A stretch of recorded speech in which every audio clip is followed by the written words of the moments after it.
Hello everyone and welcome back to Miss Whale's Tales. I'm your storyteller, Miss Whale, and today we're reading Chapter 9 from Alice's Adventures in Wonderland. It's another tricky costume for you to guess, but I'll give you a clue. This is a shell on my back. So as I read, see if you can guess which character I am today. So we left Alice with the Duchess about to appear at the Queen's croquet party. So let's begin. Chapter 9, The Mock Turtle's Story. "You can't think how glad I am to see you again, you dear old thing," said the Duchess as she tucked her arm affectionately into Alice's and they walked off together. Alice was very glad to find her in such a pleasant temper and thought to herself that perhaps it was only the pepper that had made her so savage when they met in the kitchen.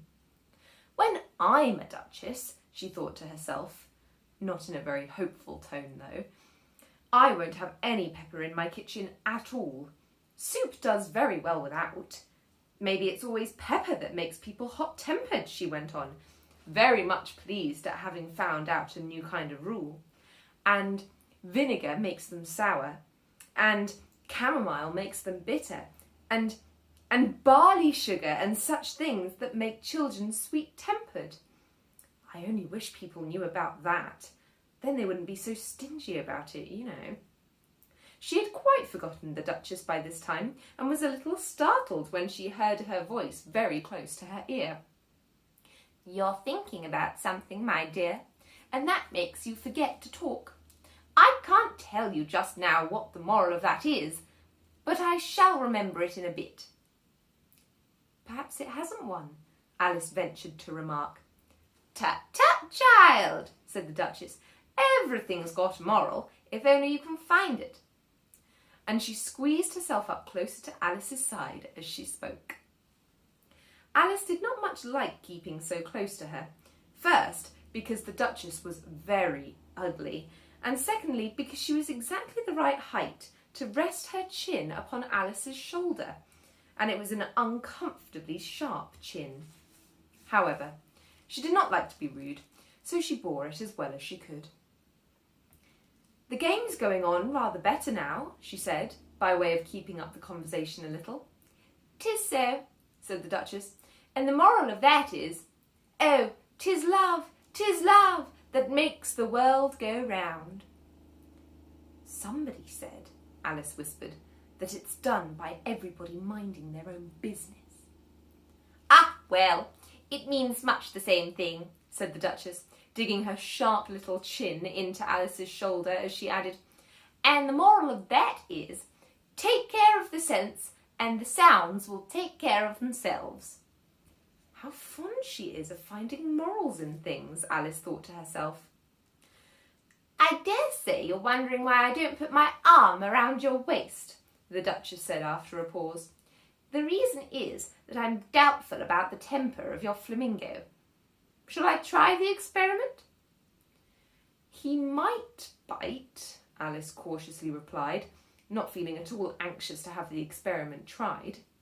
"Very true," said the Duchess. "Flamingos and mustard both bite. And the moral of that is, birds of a feather flock together." "Only mustard isn't a bird," Alice remarked. "Right, as usual," said the Duchess. "What a clever way you have of putting things." "It's a mineral, I think," said Alice.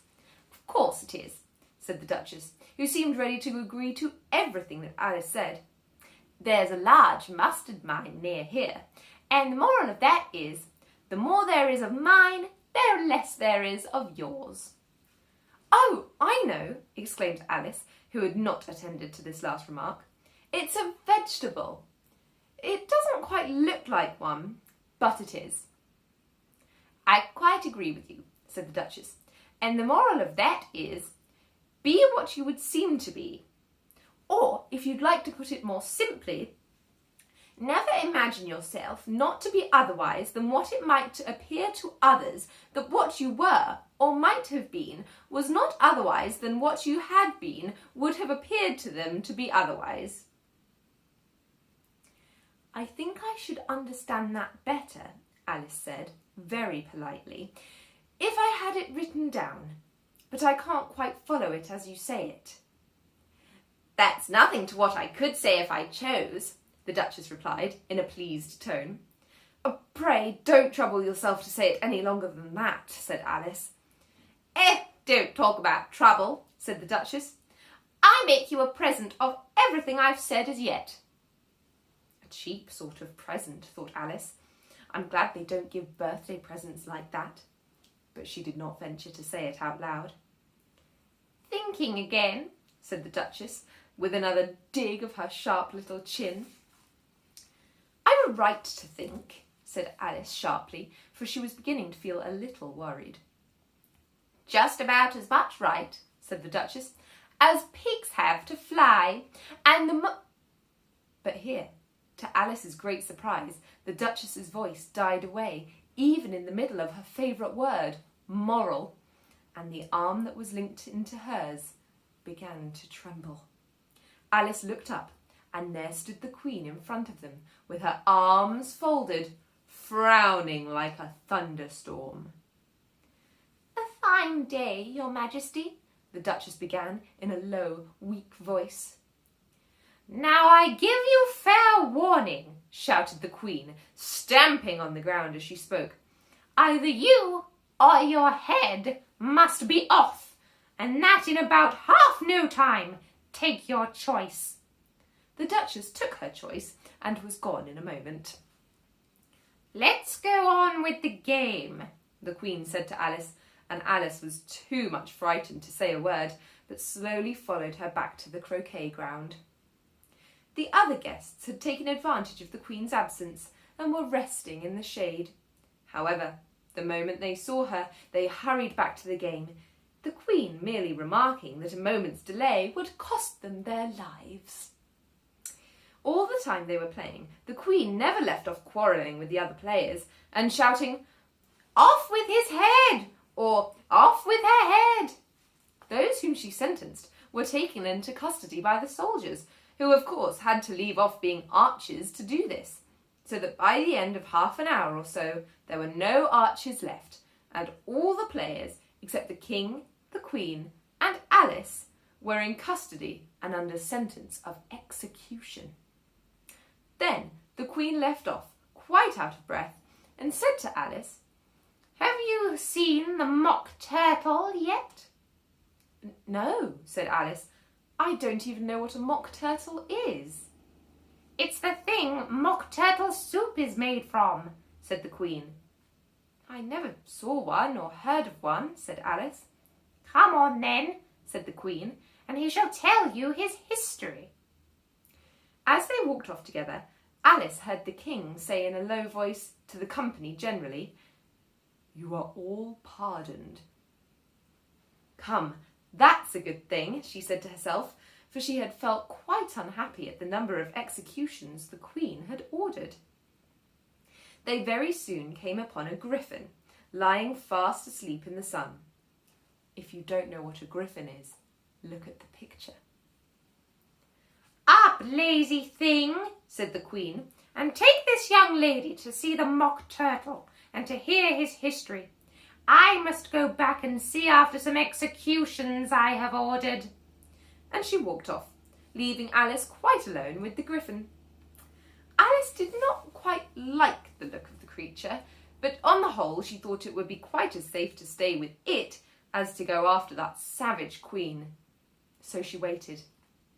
The griffin sat up and rubbed its eyes. Then it watched the Queen till she was out of sight. Then it chuckled. "What fun," said the griffin, half to itself, half to Alice. "What is the fun?" said Alice. "Why, she," said the griffin. "It's all her fancy, that. They never executes nobody, you know. Come on." "Everybody says come on here," thought Alice, as she went slowly after it. I never was so ordered about in all my life. Never! They had not gone far before they saw the Mock Turtle in the distance, sitting sad and lonely on a little ledge of rock, and, as they came nearer, Alice could hear him sighing as if his heart would break. She pitied him deeply. "What is his sorrow?" she asked the Gryphon, and the Gryphon answered, very nearly in the same words as before, "It's all his fancy, that. He hasn't got no sorrow, you know. Come on." So they went up to the Mock Turtle, who looked at them with large eyes full of tears, but said nothing. "This here young lady," said the Gryphon, "she wants to know your history, she do."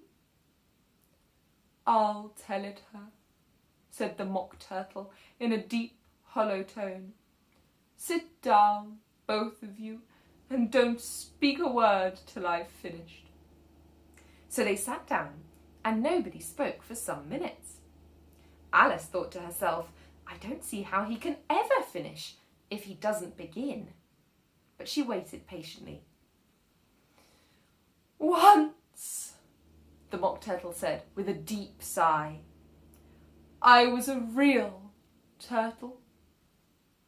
These words were followed by a very long silence, broken only by the occasional exclamation of from the Gryphon, and the constant heavy sobbing of the Mock Turtle. Alice was very nearly getting up and saying, "Thank you, sir, for your interesting story," but she could not help thinking there must be more to come, so she sat still and said nothing. "When we were little," the Mock Turtle went on at last, more calmly, though still sobbing a little now and then, "we went to school in the sea. The master was an old turtle. We used to call him Tortoise." "Why did you call him Tortoise if he wasn't one?" Alice asked. "We called him Tortoise because he taught us," said the Mock Turtle angrily. "Really, you are very dull." "You ought to be ashamed of yourself for asking such a simple question," added the Gryphon, and they both sat silent and looked at poor Alice, who felt ready to sink into the earth. At last, the Gryphon said to the Mock Turtle, "Drive on, old fellow, don't be all day about it." And he went on in these words. "Yes, we went to school in the sea, though you mayn't believe it." "I never said I didn't," interrupted Alice. "You did," said the Mock Turtle.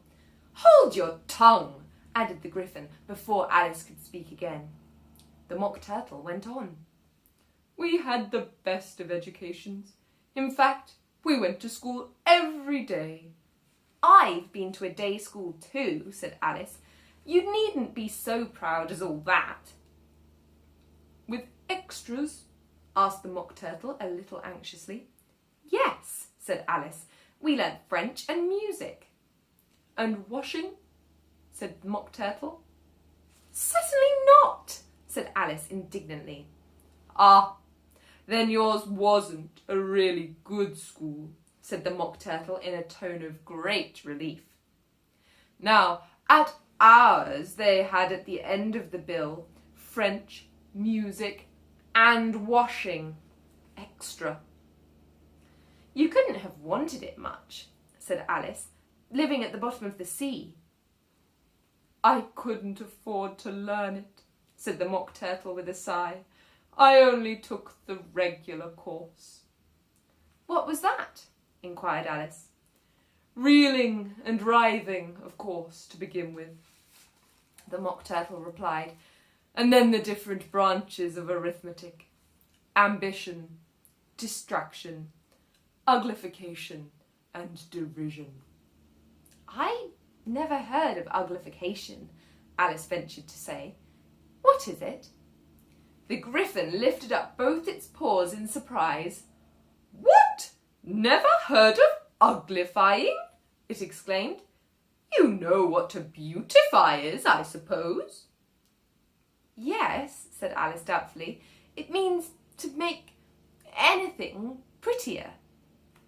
"Well, then, the Gryphon went on, if you don't know what to uglify is, you are a simpleton. Alice did not feel encouraged to ask any more questions about it, so she turned to the Mock Turtle and said, what else had you to learn? Well, there was mystery, the Mock Turtle replied, counting off the subjects on his flappers. Mystery, ancient and modern, with seography, then drawling. The drawling master was an old conger eel that used to come once a week. He taught us drawling, stretching, and fainting in coils. What was that like? Said Alice. Well, I can't show it to you myself, the Mock Turtle said. I'm too stiff, and the Gryphon never learnt it. Hadn't time, said the Gryphon. I went to the classical master, though. He was an old crab, he was. I never went to him, the Mock Turtle said with a sigh. He taught laughing and grief, they used to say. So he did, said the Gryphon, sighing in his turn, and both creatures hid their faces in their paws. And how many hours a day did you do lessons? Said Alice, in a hurry to change the subject. 10 hours the first day, said the Mock Turtle, 9 the next, and so on. What a curious plan, exclaimed Alice.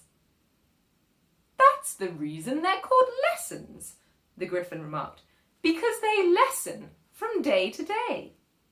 This was quite a new idea to Alice, and she thought it over a little before she made her next remark. Then the 11th day must have been a holiday. Of course it was, said the Mock Turtle.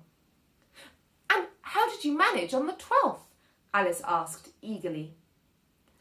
That's enough about lessons, the Gryphon interrupted in a very decided tone.